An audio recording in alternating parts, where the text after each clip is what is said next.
il faut savoir que la France se mobilise pour soutenir justement les Français détenus à l'étranger, sauf un qui est dans une geôle justement marocaine et qui est français et marocain, et ça vous énerve. Oui, ça m'énerve. Alors on rappelle qu'effectivement, dès le soir de son élection, Nicolas Sarkozy avait cité un certain nombre de Français détenus à l'étranger en disant qu'il allait les aider. On pense à Florence Cassé qui purge 60 ans au Mexique. On pense à Bettencourt, elle était citée, elle est sortie. Michael Blanc qui purge perpète pour du trafic de marijuana à Bali. Et puis encore la semaine dernière, ces deux jeunes filles, Céline et Sarah, qui avaient été condamnées à Saint-Domingue pour trafic de cocaïne. Coupables, innocentes, on ne sait pas bien, mais en tout cas, elles ont été graciées par le président. Et le secrétaire d'État à la coopération et à la francophonie, Alain Juillandet, est allé les chercher. Et à cette occasion, il a rappelé bien que le Quai d'Orsay était mobilisé pour tous les Français détenus à l'étranger. Écoutez. Je veux vous dire aussi qu'il reste 2300 Français à l'étranger, retenus, soit en prison, soit en otage. La feuille de route du président de la République est très claire. Le Quai d'Orsay travaille chaque jour, pour que ces Français qui sont éloignés puissent rentrer en France.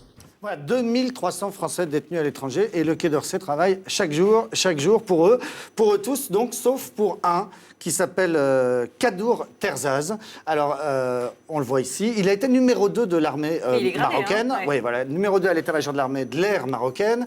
Il est à la retraite depuis une dizaine d'années et il s'est permis l'an dernier d'écrire à Sa Majesté le roi Mohamed VI. Alors, pourquoi est-ce qu'il lui a écrit? Il voulait prendre la défense d'un certain nombre de prisonniers de guerre marocains qui avaient été longtemps détenus au Sahara occidental, puisqu'il y avait un conflit entre l'extrême sud marocain et le Maroc. Enfin bref, ces prisonniers de guerre étaient rentrés, ils n'avaient pas été très bien traités, et Kadour Terzaz a eu le culot d'écrire au roi pour demander un meilleur traitement pour ces anciens prisonniers de guerre. Résultat, arrestation, jugement par une cour spéciale à Rabat, 12 ans, condamné à 12 ans pour divulgation de secret d'État, alors que dans cette lettre, il n'y avait aucun secret d'État, juste une complainte.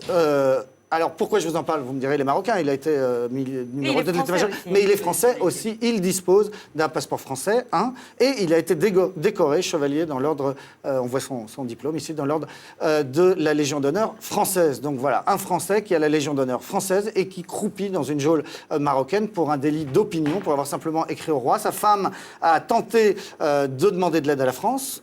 Au nom de cette double nationalité. Le Quai d'Orsay lui a fait savoir que c'était une affaire marocaine qui ne regardait pas la France. Elle a alors écrit à Carla Bruni, qui, jusqu'à présent, d'après ce que dit cette femme, n'a pas pris la peine de lui répondre. On sait que Carla Bruni et Nicolas Sarkozy sont allés voir Mohamed VI pendant les dernières vacances de Noël au Maroc. Il faut savoir que cet homme a 72 ans, qu'il a donc été condamné à 12 ans, que d'après sa femme, il est à l'isolement complet, qu'il mange mal et qu'il dort dans une cellule sans matelas.